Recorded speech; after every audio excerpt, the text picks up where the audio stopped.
고난주간 특별 아침 예배 5일째입니다. 우리 다 함께 신앙 고백하시면서 예배를 시작하도록 하겠습니다.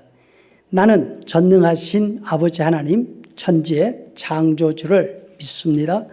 나는 그의 유일하신 아들 우리 주 예수 그리스도를 믿습니다. 그는 성령으로 잉태되어 동정녀 마리아에게서 나시고 본디오 빌라도에게 고난을 받아 십자가에 못 박혀 죽으시고 장사된 지 사흘 만에 죽은 자 가운데서 다시 살아나셨으며 하늘에 오르시어 전능하신 아버지 하나님 우편에 앉아 계시다가 거기로부터 살아있는 자와 죽은 자를 심판하러 오십니다. 나는 성령을 믿으며 거룩한 공교회와 성도의 교제와 죄를 용서받는 것과 몸의 부활과 영생을 믿습니다. 아멘. 함께 읽은 하나님 말씀 요한복음 14장 25절에서 27절. 내가 아직 너희와 함께 있어서 이 말을 너희에게 하였거니와 보혜사 곧 아버지께서 내 이름으로 보내실 그가 너희에게 모든 것을 가르치고 내가 너희에게 말한 모든 것을 생각나게 하시리라. 평안을 너희에게 끼치노니 곧 나의 평안을 너희에게 주노라. 내가 너희에게 주는 것은 세상이 주는 것과 같지 아니하니라. 너희는 마음에 근심하지도 말고 두려워하지도 말라. 아멘. 여러분, 나는 성령을 믿습니다. 사도신경에서 세 번째 믿음의 대상을 말씀하고 있습니다. 성령 하나님이십니다. 성령에 관해서 말하라 하면 가장 먼저 떠올리는 장면이 오순절 성령 강림이 아닌가 합니다. 사도행전 2장 1절에 오순절날 호련히 하늘로부터 강한 바람 같은 소리가 있고 마치 불의 혀처럼 갈라지는 것들이 각 사람 위에 임하여 있더라.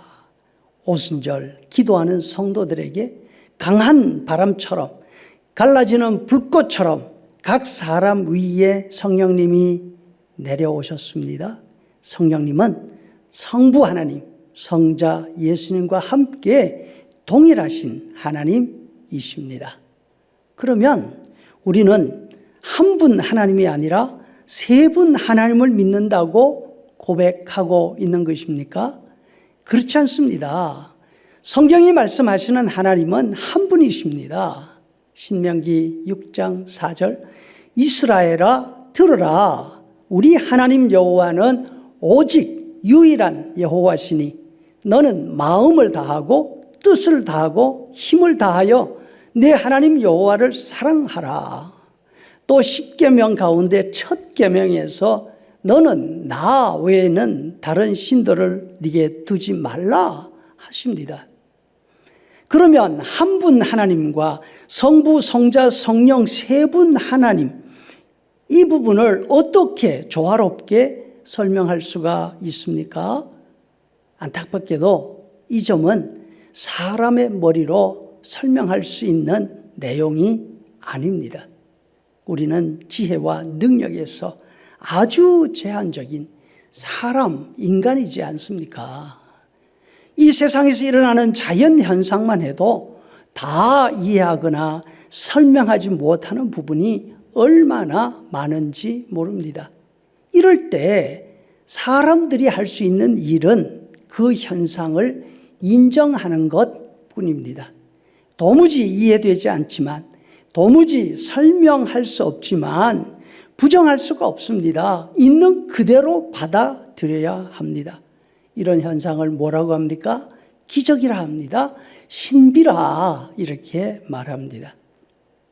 우리는 하나님에 관해서도 이런 사실을 인정할 수밖에 없습니다. 자연에서 일어나는 물리적인 현상도 다 이해하지 못하는 사람의 지혜로 모든 것을 지으시고 모든 것을 지금도 움직이고 계시는 하나님을 어떻게 알고 어떻게 설명할 수가 있겠습니까? 그래서 우리는 말합니다. 하나님은 한 분이신데 성부와 성자와 성령 세 분으로 계신다. 이 말을 간단하게 줄이면 삼위일체라 이렇게 말합니다. 장로교 소요리 문답 제6문 하나님의 신격에 몇 위가 계십니까? 여기에 대한 대답이 하나님의 신격에는 3위가 계시는데 성부와 성자와 성령이십니다. 이 3위는 한 하나님이시며 본질도 같으시고 권능과 영광이 동등하십니다. 이렇게 되어 있습니다. 여러분, 구약에 나타나 있는 하나님의 이름은 무엇입니까? 여호와이지 않습니까? 그런데 이 땅에 오셔서 몸소 하나님을 보여주신 예수님이 여호와 하나님의 새로운 이름을 우리에게 가르쳐 주셨습니다. 마태복음 28장 19절. 그러므로 너희는 아버지와 아들과 성령의 이름으로 세례를 주라. 구약 여호와 대신 예수님이 우리에게 가르쳐 주신 하나님의 새로운 이름은 아버지와 아들과 성령 하나님, 이것입니다. 소요리 문답이란 우리가 믿는 믿음의 내용을 간략하게 문답 형식으로 만든 소책자를 말합니다. 과거에는 새롭게 믿음을 가지게 된 사람들이 생기면 일정한 시간 동안 소요리 문답으로 교리를 가르쳐주고 그 공부가 끝나면 세례를 주었습니다. 장로교회의 오랜 전통이지요. 이런 좋은 전통은 현실에 맞도록 되살려서 믿음 생활의 기본을 충실하게 다져주면 좋지 않을까 생각이 됩니다.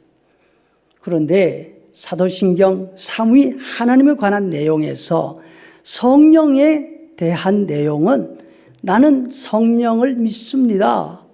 이것 외에는 아무것도 없습니다. 성부 하나님에 관해서는 전능하신 분, 천지의 창조주이시라고 고백했지 않습니까? 성자 하나님에 관해서는 그 내용이 훨씬 많습니다.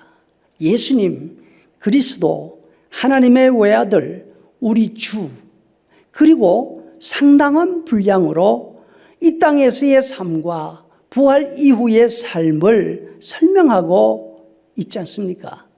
반면 성령에 관해서는 아무런 설명이 없습니다.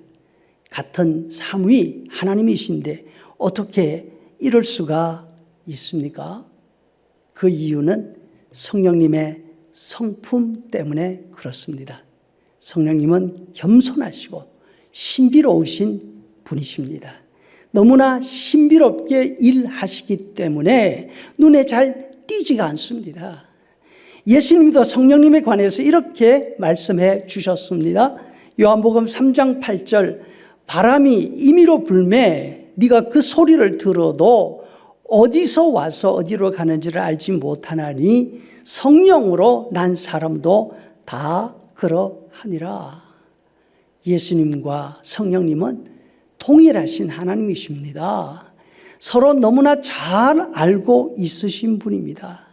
하지만 사람들에게 설명하실 때에는 바람이라는 비유 외에 달리 설명할 방법이 없으셨습니다. 사람들의 한계 때문에 아무리 설명을 해도 이해할 수가 없었던 것이죠. 뿐만 아니라 사도신경에서 성령에 관해서 자세하게 말할 수 없었던 이유가 또 하나 더 있습니다. 그것은 초대교회 당시 성령님에 대한 초대교회 지도자들의 견해가 너무나 다르고 다양했기 때문입니다. 어떤 사람들은 성령을 진리의 영, 바른 진리를 가르치시는 영으로 생각했습니다.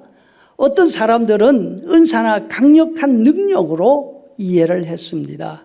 어떤 사람들은 자신들이 체험한 더 신비한 방식으로 성령을 말씀하고 있었습니다.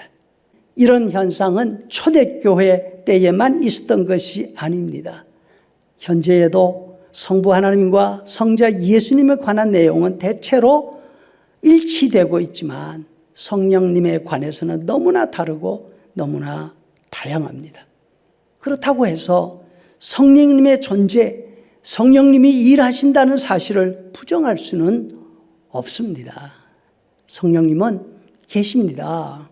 일하고 계십니다.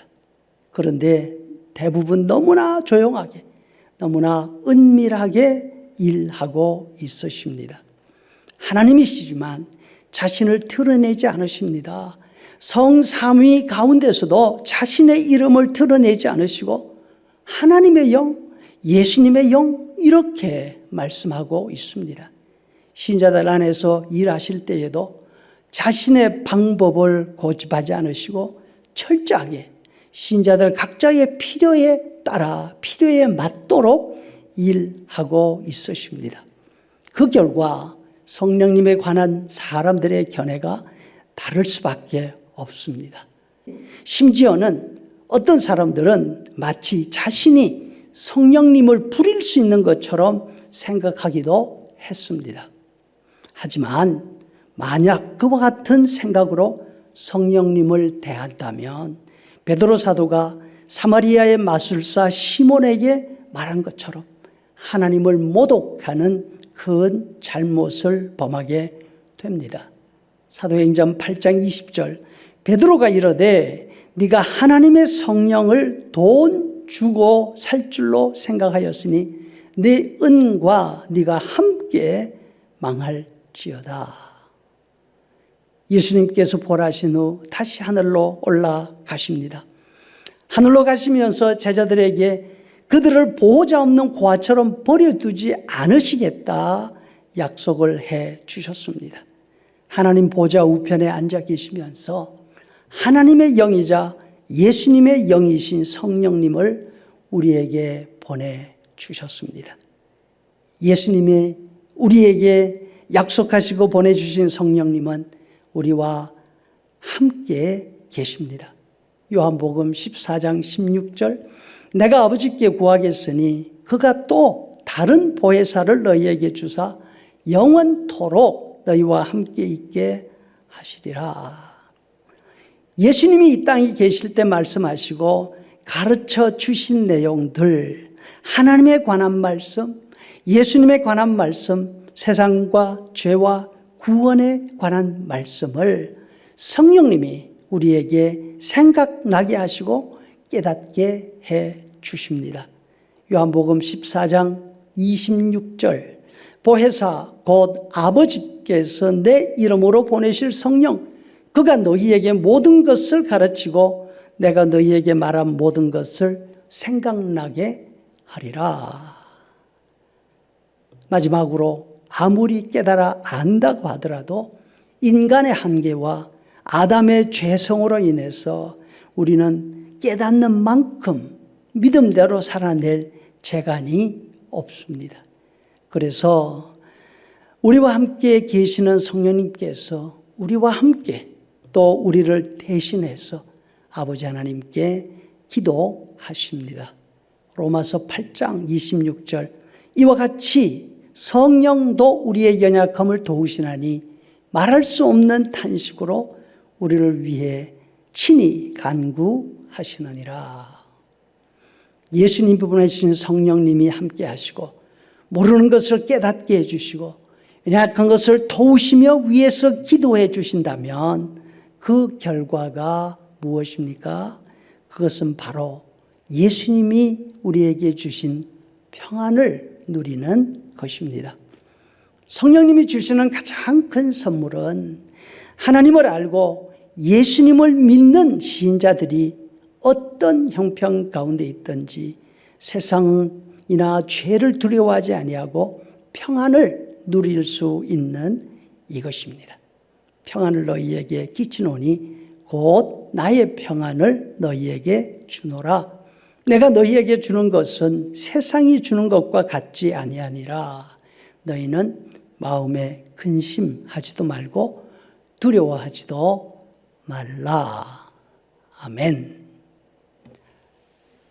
이제는 우리 구주 예수 그리스도의 은혜와 아버지 하나님의 크신 사랑과 성령의 인도 교제 충만케 하심이 성령님이 주시는 예수님의 평안을 누리며 살기를 원하는 성도들의 머리 위에 영원토록 함께 있을지어다. 아멘.